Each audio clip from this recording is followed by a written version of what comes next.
ఎప్పుడు కూడా దేవుడు ఒక వ్యక్తిని, ఒక పరిచర్ని, ఒక కుటుంబాన్ని, ఒక వ్యాపారాన్ని క్రమక్రమంగా వర్ధిల్లింపజేస్తాడండి. అంచెలంచెలుగా వర్ధిల్లింపజేస్తాడు. ఒక్కసారి దావీదుని తీసుకెళ్లి సింహాసనం ఎక్కించలేదు.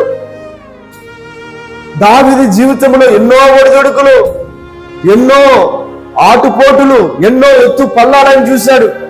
ఎన్నో అవమానాలు, ఎన్నో ఘనతలు, ఎన్నో నిందలు. ఏమండి, అప్పుడే ఆయన్ని గనపరిచేవారట. మరలా అప్పుడే అతని మీద విసుగు చూపు నిలిపేవారు. ఏదో ఉన్న పాటున ఒక్కసారిగా రాత్రికి రాత్రే దావీదు రాజు అవలేదు. తన జీవిత కాలంలో ఎన్నో పరిస్థితులు ఎదుర్కొన్నారు. కానీ ఎప్పుడు ఆయన విశ్వాసాన్ని కోల్పోలేదు. ఎప్పుడు తన జీవితంలో తాను కృంగిపోయి దేవుడికి దూరం అవ్వలేదు. అనుక్షణము అనుదినము దేవుని వైపు చూస్తూనే ఉన్నాడు. దేవునికి స్తుతి చెల్లిస్తూనే ఉన్నాడు. నమ్మకంగా జీవించాడు. అందుకే ఒక రోజు దేవుడు అతని జీవితంలో తగిన సమయమున, తగిన కాలమున ఏం చేశాడు? రాజుగా కూర్చోబెట్టాడు. హల్లెలూయా. యోసేపు ఏదో రాత్రికి రాత్రే ఐగుప్తు దేశానికి ఒక ప్రధానమైనటువంటి మంత్రిగా, అధికారిగా అయిపోలేదండి. దేశింపబడ్డాడు అన్నల చేత, గోతులేనికి నెట్టివేయబడ్డాడు, తీయబడ్డాడు. మరలా దారిని పోతున్న ఆ పరాయి దేశస్తుకి అమ్మివేయబడ్డాడు.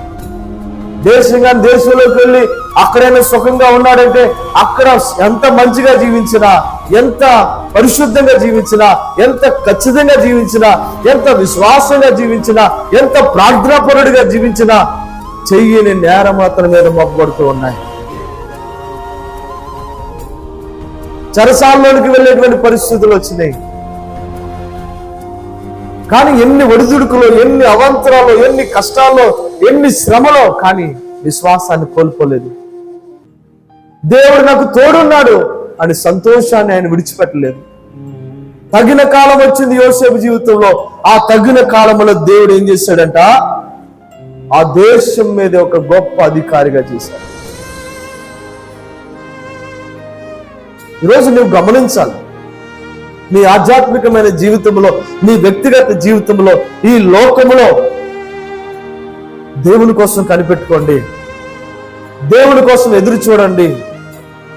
దేవుడు నా జీవితంలో తగిన కాలమున ఒక అద్భుతాన్ని చేస్తాడు అని సంతోషించండి. హల్లెలూయా.